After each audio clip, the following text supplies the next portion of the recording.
Hi. Hi, and welcome to my Juneteenth celebration with hopeMORE, where we've been dealing with a virtual celebration of freedom, realizing it in every form. So Monday, we did Vote Monday. Yesterday was Invest Tuesday, and today is Restore Wednesday. Restoring what? I want to focus on the plight that many of my brothers and sisters have in being restored into their communities, restoring their rights to vote, restoring broken relationships, fatherhood, restoring work history and ability to really gain access to wealth. And the people I want to focus on are those who are ex-offenders. I don't like to even use that word. Maybe Dr. Anderson can help me out. Dr. Anderson is my special guest. He's the first and only person I thought about bringing on because to me, he represents not only himself so well as a man of God, but he's been so open with his testimony of what God has done in restoring, in a lot of ways, things that bad decisions took away from him at a young age. And also, I think on every level of this discussion tonight, he can add so much to it. So I want to introduce to some and present to others Dr. Willie J. Anderson. He is, what can I say about you? He's a pastor of Temple of God, Church of God in Christ here in Perry, Florida. He is a former candidate for U.S. Congress for this year. He just ended his campaign efforts shortly right after the COVID-19 pandemic, and I'm really sad to say that, but he has plenty of irons in the fire. Yes. He got so much left ahead of him. He is the proud husband of one and father of two, and just an all-around great guy. But I'll let him share more of his testimony. Like I said, he has an amazing story. So, Dr. Anderson, thank you for being with me at Restore Wednesday. Hello, the wonderful, awesome, sensational attorney Hope Demps in the building, y'all. And she got all of her African motif on tonight. Yes. Happy Juneteenth. We got to represent. I didn't have time to put my dashiki out. I didn't have time to put my dashiki out and my kente cloth and all of the all of the stuff because I've been persecuted as a black man for all my life. So I'm June 16, 24/7, 365, and on leap year. I hear you. I've been laughing because I haven't hashtag Black Lives Matter that much, but I have been tagging Black Living Matters, and I just want to, in the process of all of the heated discussion and protests all over for very justifiable causes, I don't want to stop living. I don't want to live with a perpetual red button on my back and someone just presses it and I just can't do anything else but debate or explain. And as a litigator, I'm always fighting. And I was just telling someone today, I'm sort of tired of fighting. I'm not going to give up fighting. But, can I just watch a comedy, which usually is not my favorite genre? Can I just go running through the tulips, smell something beautiful? So talking to you tonight, even though we're talking about a serious subject, is going to be so much fun for me. So let me just start. Okay. And not to beat around the bush or to tell your story. If you look up Dr. Willie Anderson, you'll find a lot of amazing parts of his testimony, but you were involved in the penal system here in Florida at a young age, served some time. And last year, I think it was 2 years ago, Amendment 4. Correct. Amendment 4 that was passed in the state of Florida to restore to former offenders or ex-offenders their rights to vote, which I think is such a quintessential right as an American citizen to have. I think I read Maine and maybe Vermont are the only states in the United States that does not take away rights to vote attached to the type of record. And now 39 states at least have some type of journey towards it. But in Florida, it was a really big deal because I was reading that it left open literally 1.4 million people to be able to be added to our voter rolls. And then, unfortunately, for some, there's been all these roadblocks, including the Republican-led legislature passing laws saying, well, yeah, but you need to pay all your restitution and all your fines. And as a criminal defense attorney for most of my career, you know, I'd be sitting there and you got a kid going to jail for 20 years and fined $10,000, you know, restitution $100,000. You know, a lot of people can't acquire that type of extra money to pay off. So in large part, it still disenfranchises a lot of people.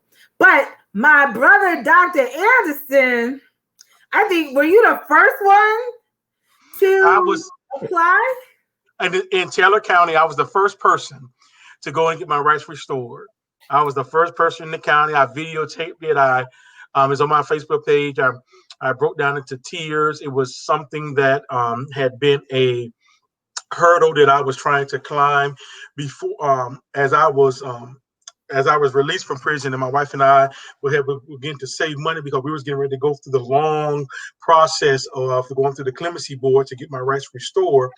I had the opportunity to sit in on a lot of clemency board in Tallahassee litigations, and they was not granting anybody any rights restored. I got a chance to meet a lot of pastors and people that was fighting for Amendment 4 so strongly.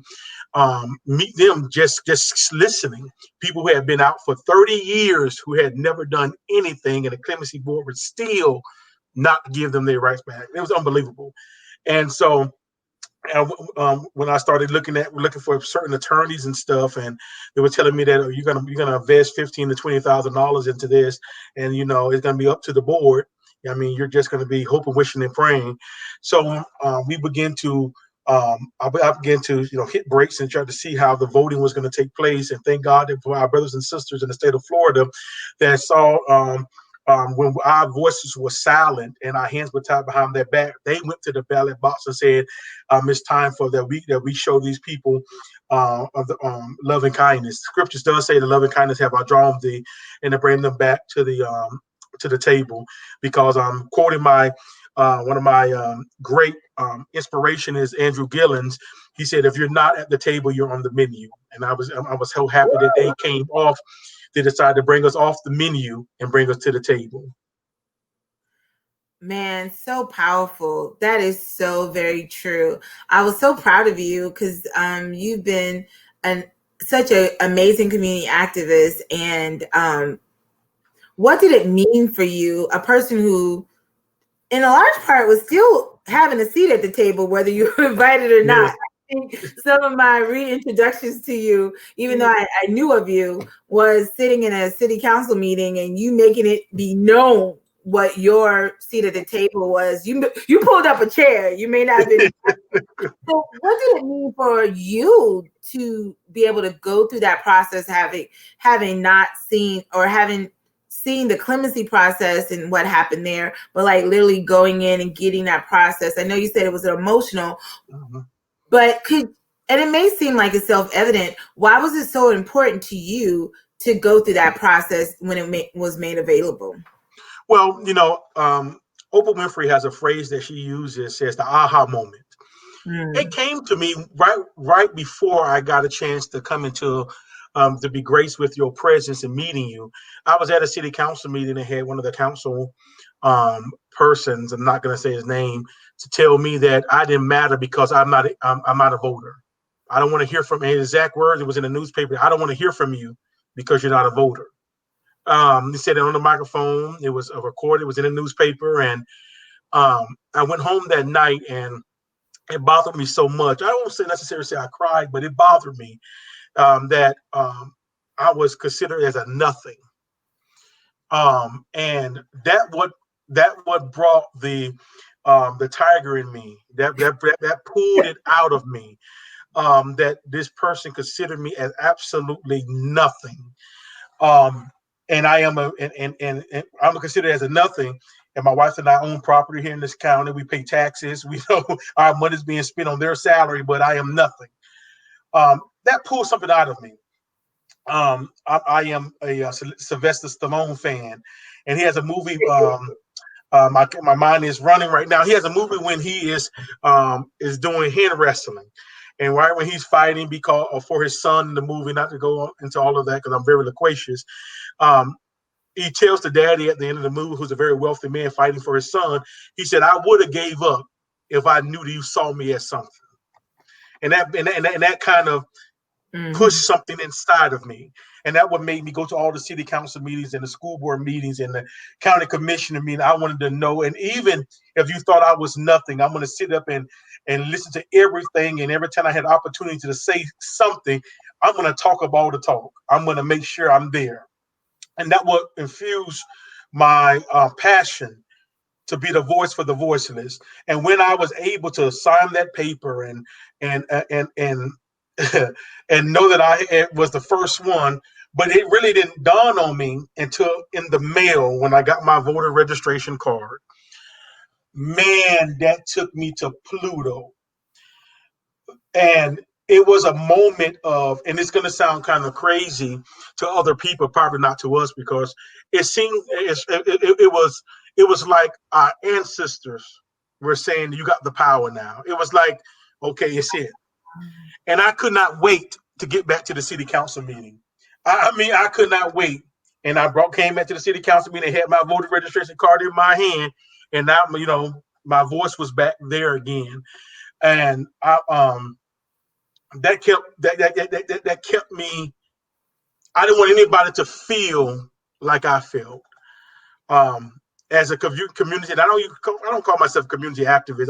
I feel like that you got to have, and like I always tell people, I'm 6'3", 476 pounds. I can handle this pressure. You know what I mean? I'm not a timid man.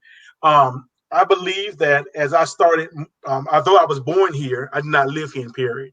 When the Lord conditioned me to move back to the city, everything I heard of growing up, or why my aunt left here, who raised me, was still happening 50 years later.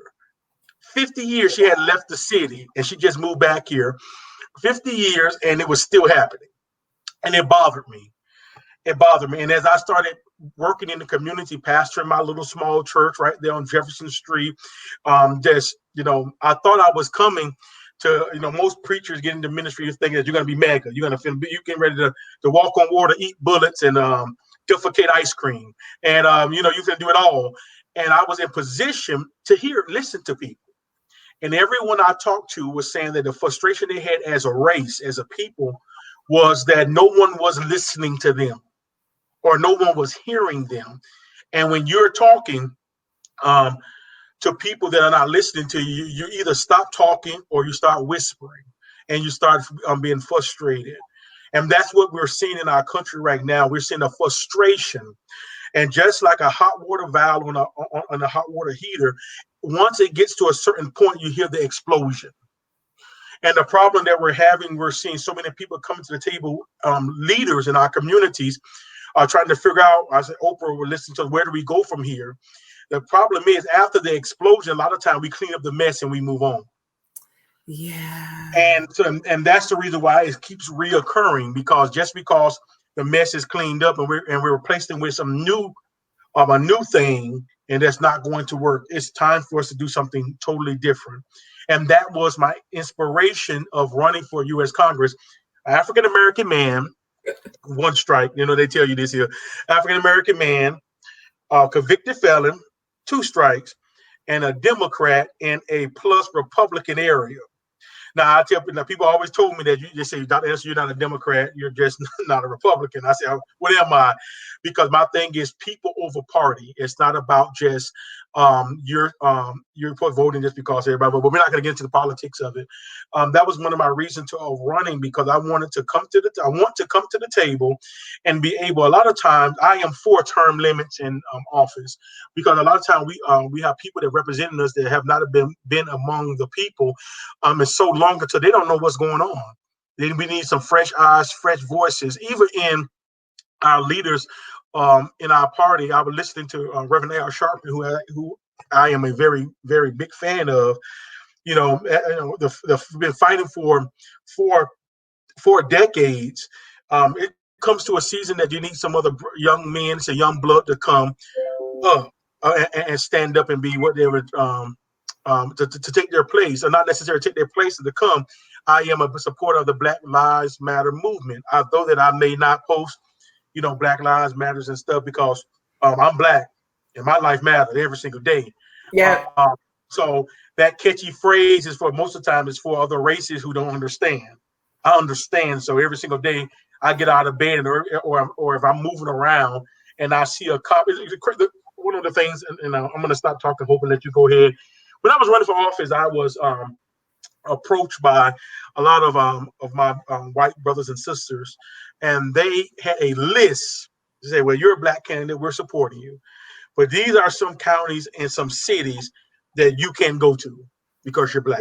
You cannot go. You cannot go to. You cannot go to. You better not be there at night. You better go on about your business. These are people that are not going to ever accept you just because you're Black. Period. And it bothered me. It bothered me a lot. And I saw and I found out firsthand that what we have been doing is band-aiding issues. And if you know, when you put a band-aid on something, when I was growing up, every time I had a boo-boo, I used to run and get me a band-aid. I wanted a band-aid first because I was a Michael Jackson fan and I seen him hit the band-aids on the finger. So anything that got me to a band-aid, I wanted the band-aid. But as you have the band-aid, it starts sweating. The skin underneath it gets crinkly and white and nasty, and it doesn't heal correctly. Things that are covered does not heal correctly. And that's what we've been doing in our country. We've been band-aiding every single thing up. Now, I applaud the mayor of D.C. from putting Black Lives Matter on the ground, and I think they just did it in another state. Wow, that was a bold move. Yeah, that was a bold move. And I'm so happy they did it. I mean, God bless them. But I just see that it's another Band-Aid, because right after they did it, another young African-American man in Atlanta was gunned down. So it is, and I'm not, my wife told me I'm revolving into being more radical. I don't think I'm being more radical. As an older I get, I understand that it's time for us to stop band-aiding stuff up and just start addressing the issues head on. Just head on and find out. This is not something that I don't believe this is going to go away. I think too much has been done. Too much has changed. I think that the question now is, what is the new tomorrow is going to look like? But I'm done. Wow. Well, you know what? The fact that you ran for Congress, and I'm sure, again, this won't be your last time running for high office. Governor Mansion.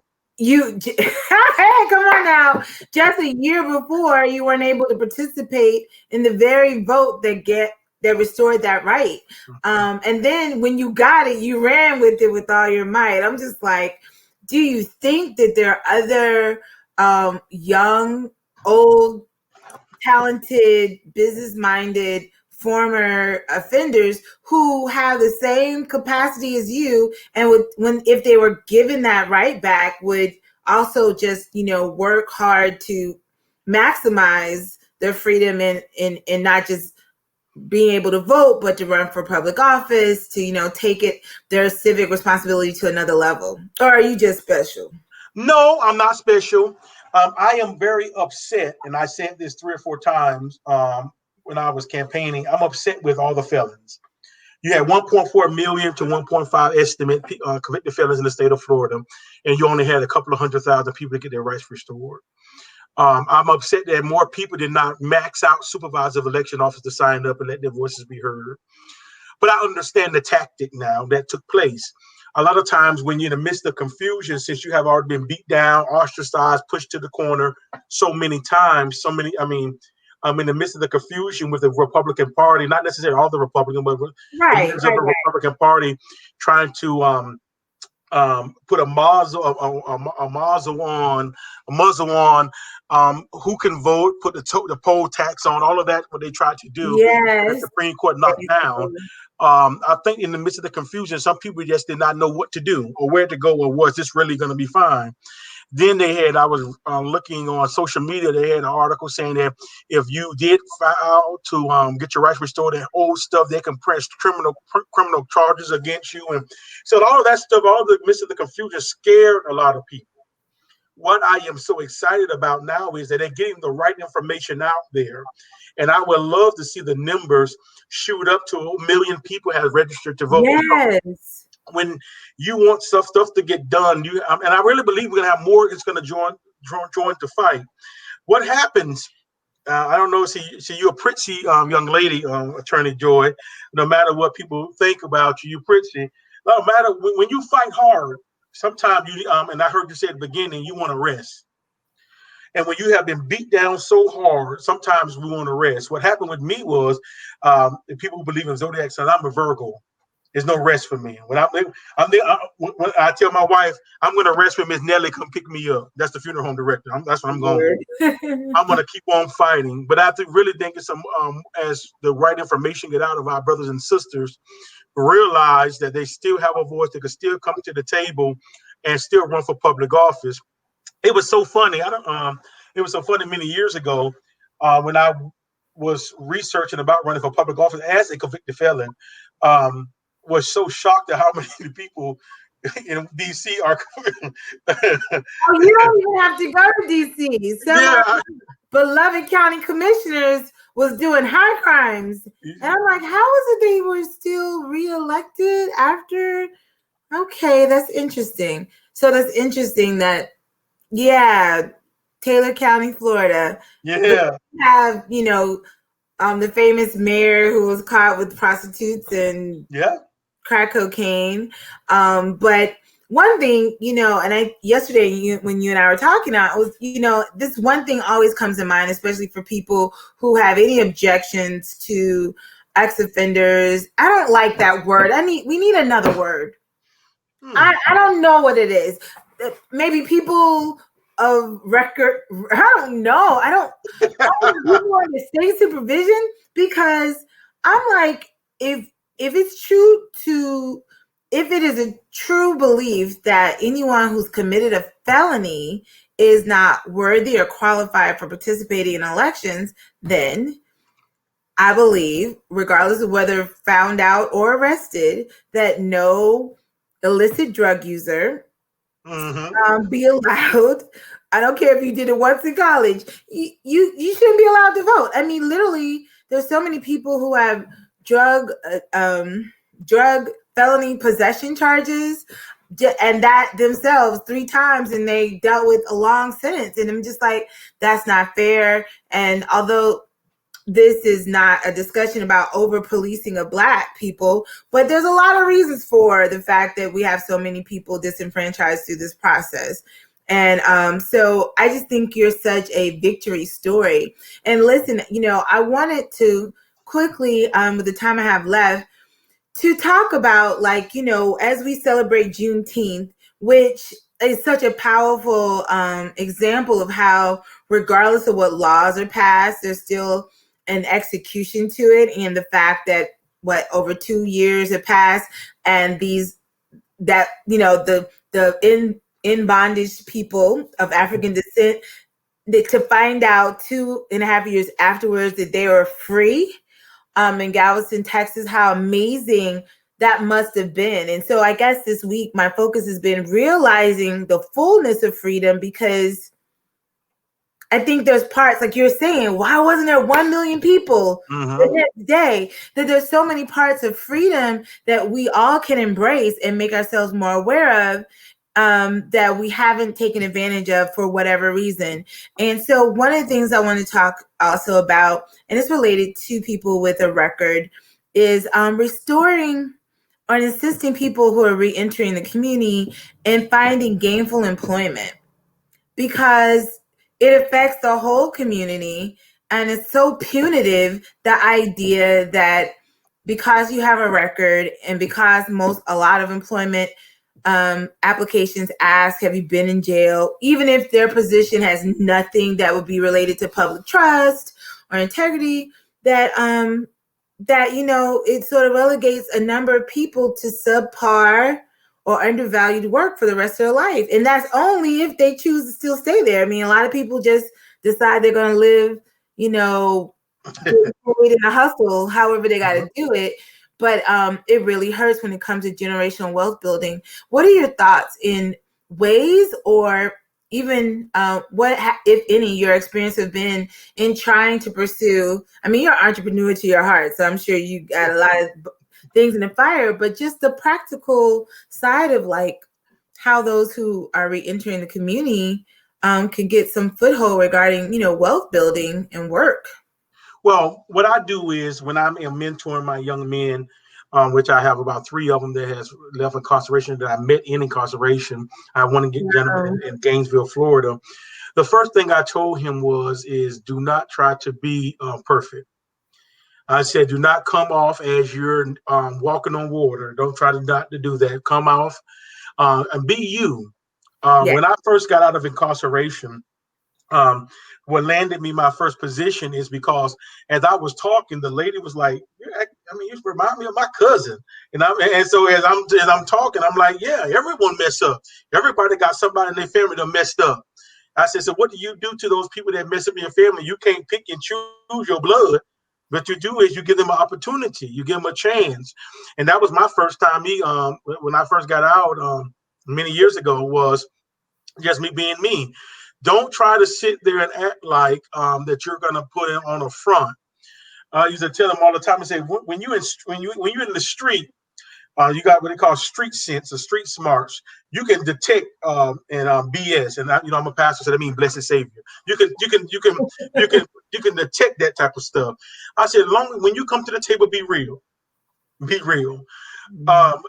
Study your opponent.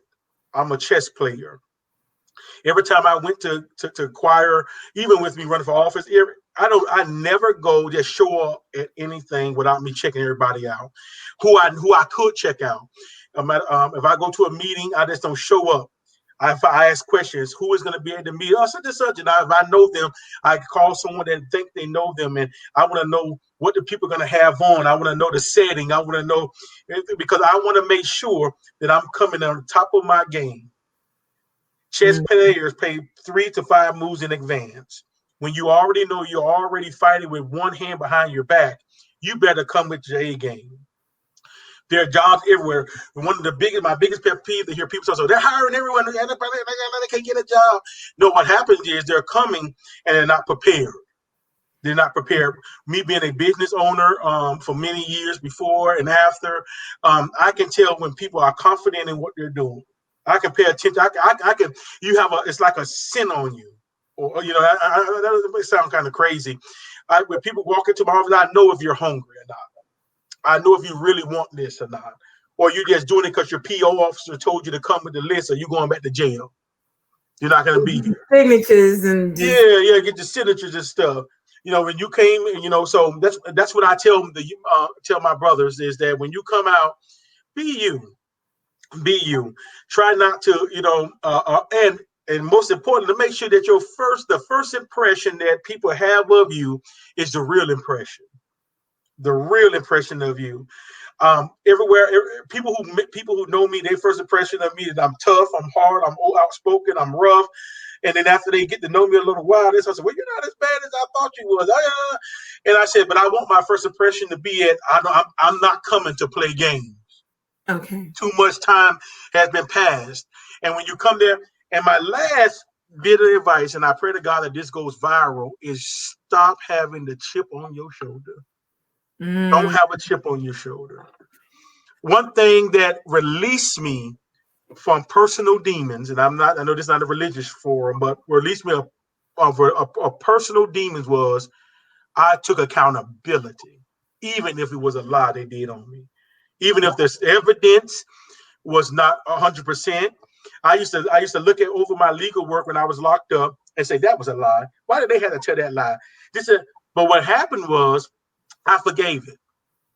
I said whatever they did, they did. And I had to make sure that I operate with a chip on my shoulder. People that operate, even people who are not even incarcerated, who have been hurt and wounded, they're still hurt and they're operating with chips on their shoulder. People know it. No one did it to me. No one, and I'm going to say that I know Black Lives Matter, but white men, they locked me up. The police officers doing their job. And I know some people abuse their power. I know people may get mad with me at the particular temperature in the country. Like everybody's lashing out at law enforcement. Everybody's not bad. And that's what, and that's one thing I have been saying to my children. Yeah, I am African American. I know there's a lot of misjustice still to this day that takes place because of the color of my skin. But every Caucasian is not bad. Every police officer is not bad.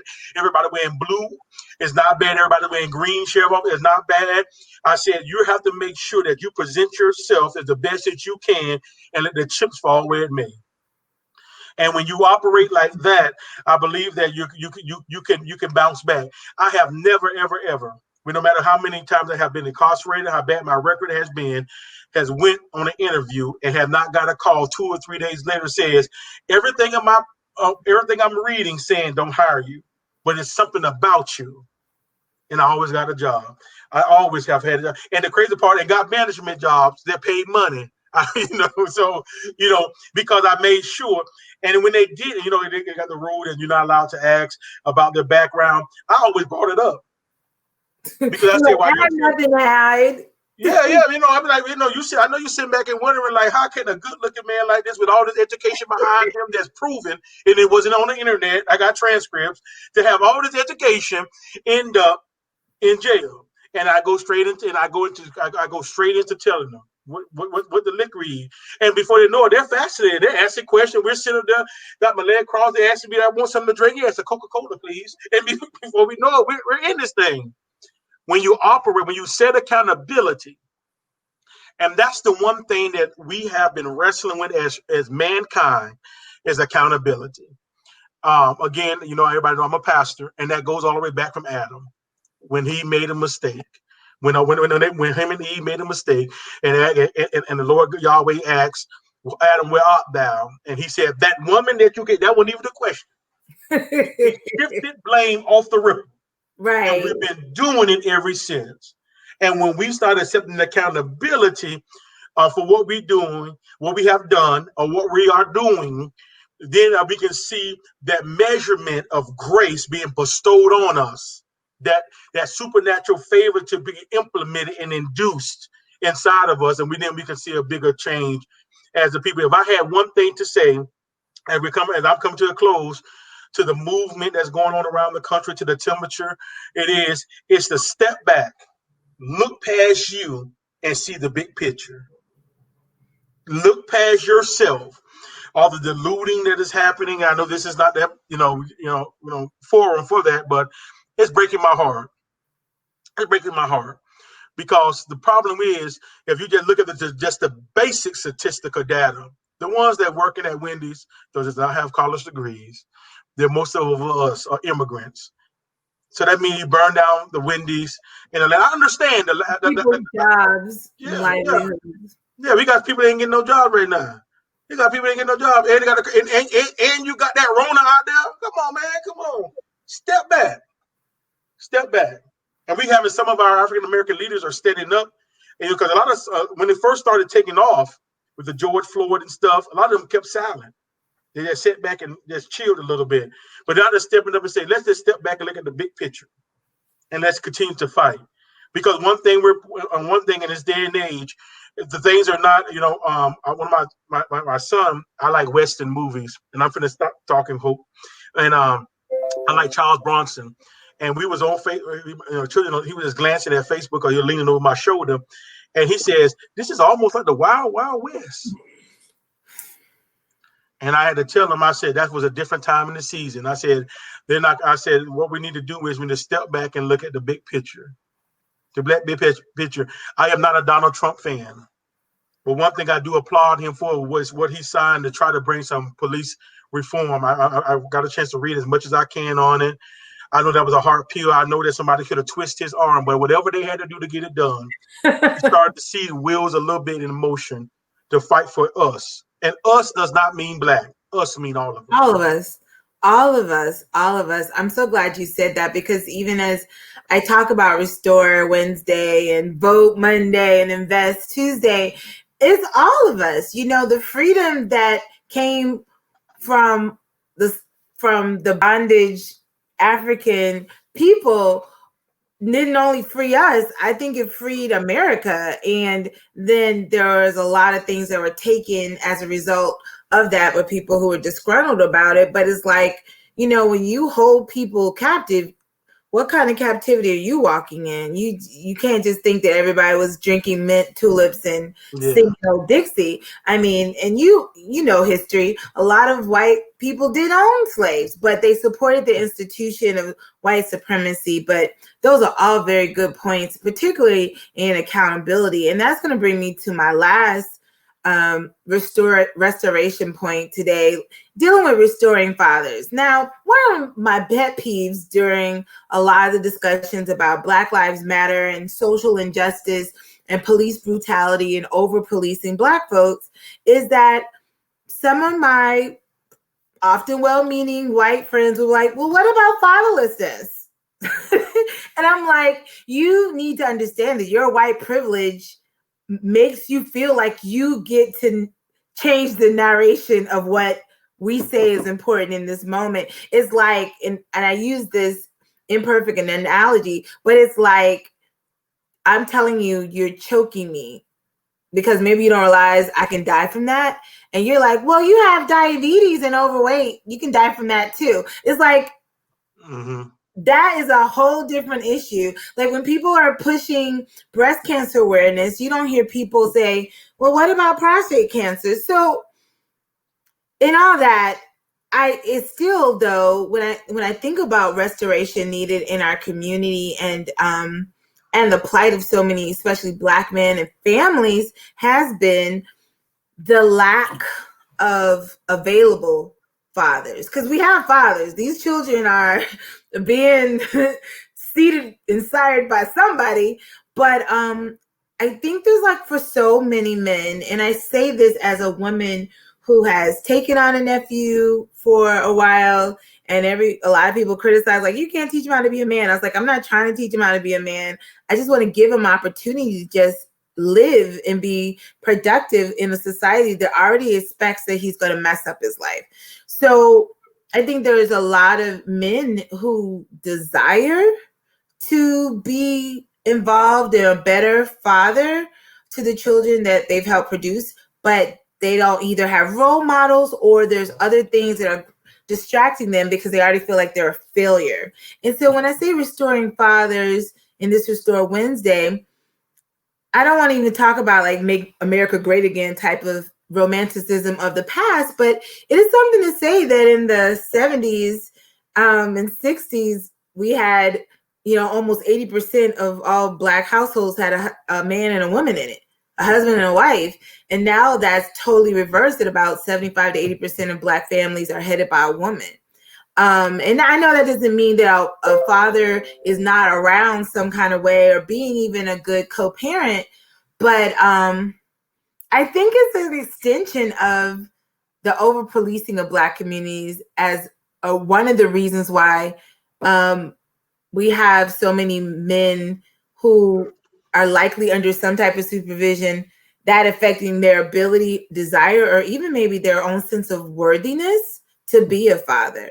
And I just want to know if you had any comments on how or where you think we as a community can start helping men realize their freedom as fathers. I say restore fatherhood, but we still got fathers, but just to help men see how needed they are, but how able they are also. Because I think a lot of people don't think they're able.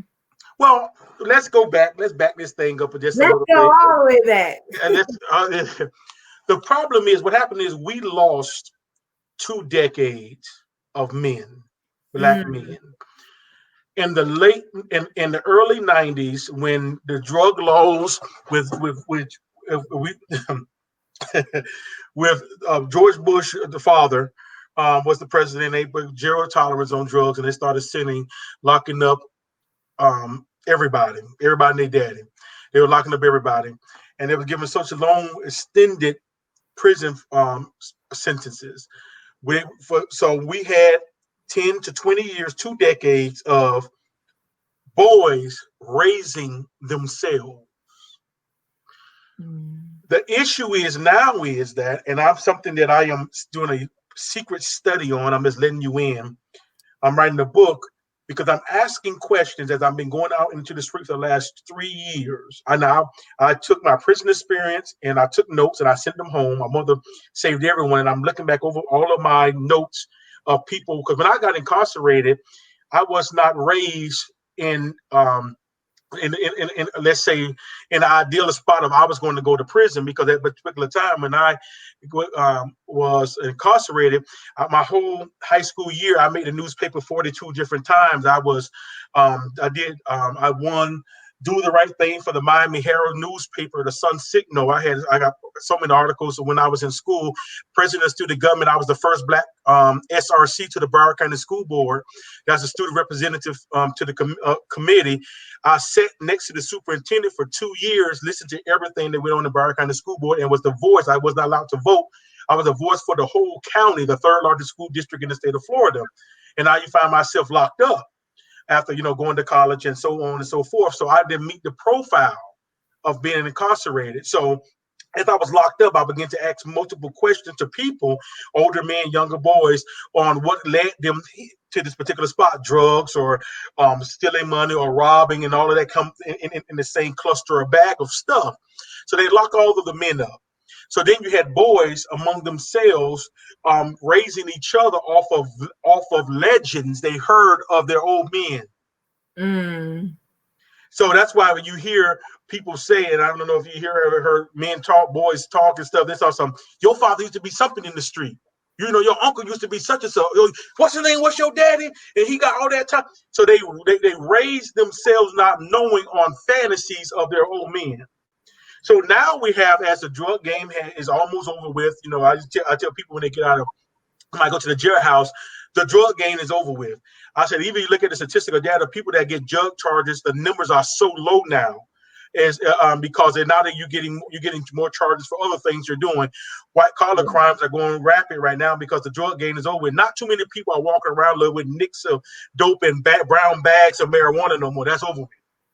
So what happens is now we have people, the boys that grew up still living in fantasy land, and the men are coming out so old that they've been locked up so long until they do not have a sense of reality. So we still have another gap there.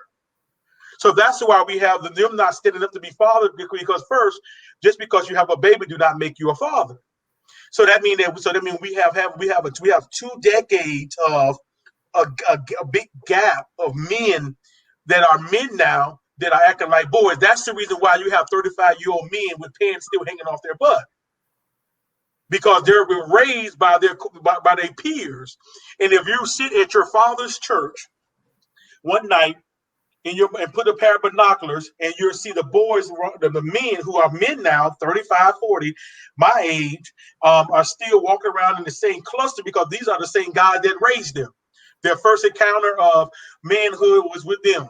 When their first encounter of boyhood was with them. So that means that we have that gap. So now the problem that we're having is that we have them with their own ideology of how things are supposed to be, and it's not so. So then you have the small number of people that are like myself, who is an exception to the rule, because I didn't fit any criteria. I used to go to classification, and they have look at my PSI, and I know what you know what that means, pre-sentence investigation report, either federal or state, and they'll say, "You got degrees? You got your mother? What are you doing here?" And I'm like, and I didn't understand that until after I got out and went back in the jailhouse, and to hear officers say, "Oh, well, his mom was on crack. That's the reason why he's here. He's supposed to be here. He had no other choice to be here." And that's what made me start researching the gap. I call it the gap theory that we have in our Black community. And so what happens in the midst of the gap community, and again, in my gap theory, that's my theory, is that now the problem we're having, we have the boys that raise themselves with their peers on fantasies of what other people, the men, was doing because they was absent. Now they're having children. So now they're more in a fantasy because they're going off the fantasy of the fantasy. So that means they're in la la land. So that's why when you talk to young boys now, they have no clue. A lot of them do not have any clue of reality. As I was in the jail talking, because I sit on juvenile justice cap committee for Circuit 3. And a lot of people, I don't know, you didn't even know that, did you? And most of the time when I'm going to the meetings, I was appointed by Judge Blue here in town, a convicted felon. He thought it was a good idea for me to be involved. So I go to the meetings. And as I'm talking to the young men, 15, 16, 17, they have absolutely no clue, because their parents was raised by fantasy and television. And then now they're being raised after fantasy, television, and their old men, and they have absolutely no clue what's going on. So we have a generation that has a disconnect. It's not that they don't understand or they don't get it. It's that disconnect, and that was done deliberately. Now we understand that the Willie Lynch theory that was published, the rules of how to raise a slave, has never been proven to be authentic from Willie Lynch. We already know that. I did a lot of research on that, but it doesn't have to be proven to be written by him. But believe me, that turkey still roast, because everything that is said that we saw, that generation of us getting in there, separating the black men for a decade or two, brought this big disconnect that we have. And so with that disconnect for our black sisters, stood up and became fighters and warriors. And then they have been fighting for so many decades until they're in their particular season now of, oh, we just so tired. We want to rest a little bit. We're the men. That's the tone that we have now. So we have the boys that come in, they're shaking themselves in the midst of tragedy, in the midst of, I call it calculated calamities. In the midst of that's going on, with the police brutality that has always been there. This is nothing new. We're slinging people on the ground, pulling people over, driving while you're black. All of this is always been there. Well, they're waking up and seeing the misjustice and that has taken place, and our sisters that have been dragging us men along for so long.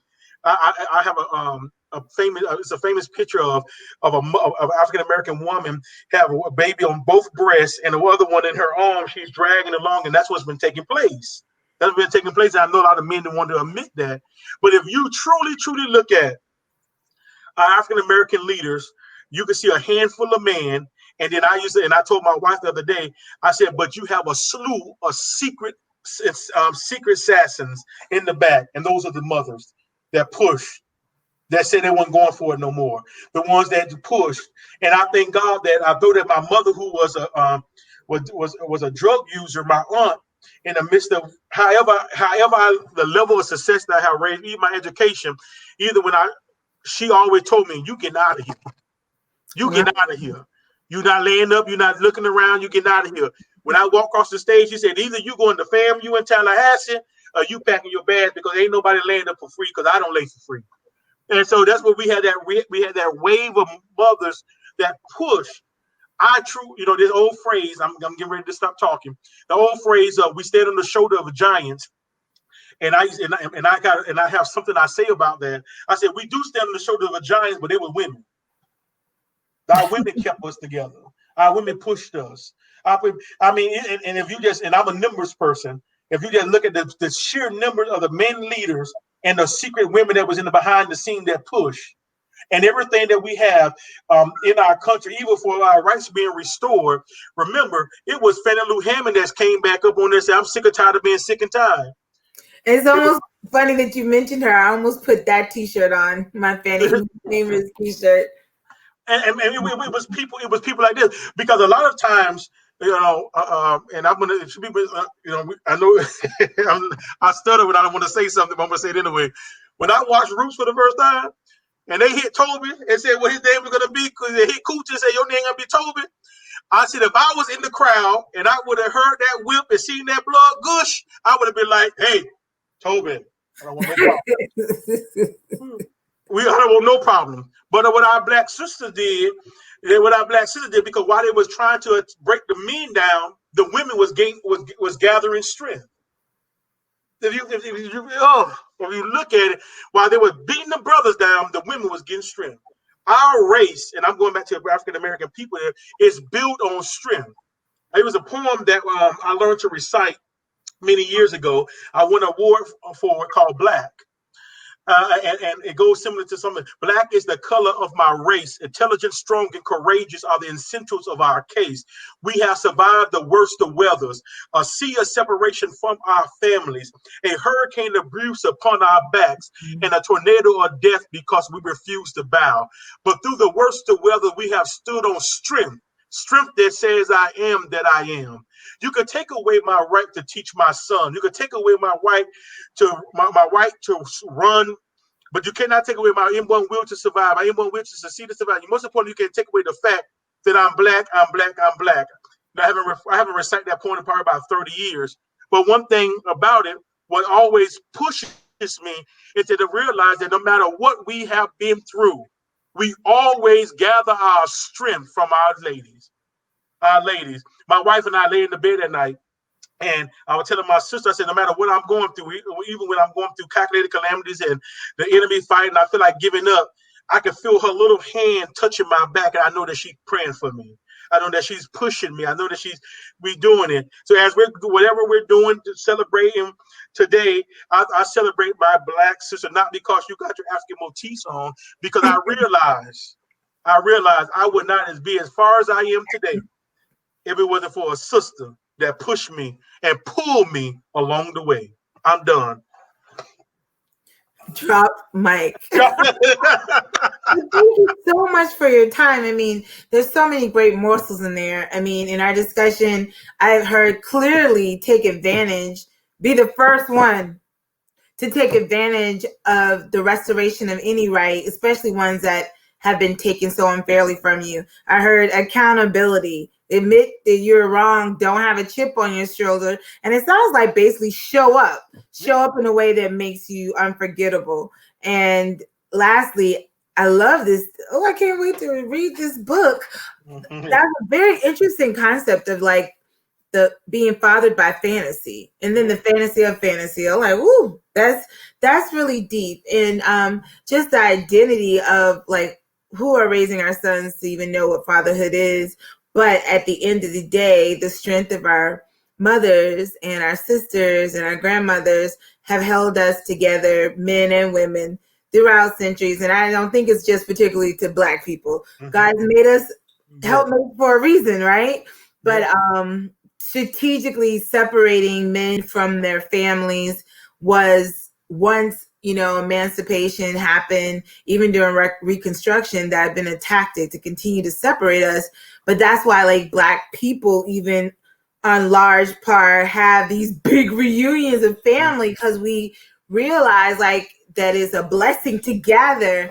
And as a woman who grew up with a lot of male role models, I didn't really, with my dad and his 12 brothers, I did not realize how unique that experience was.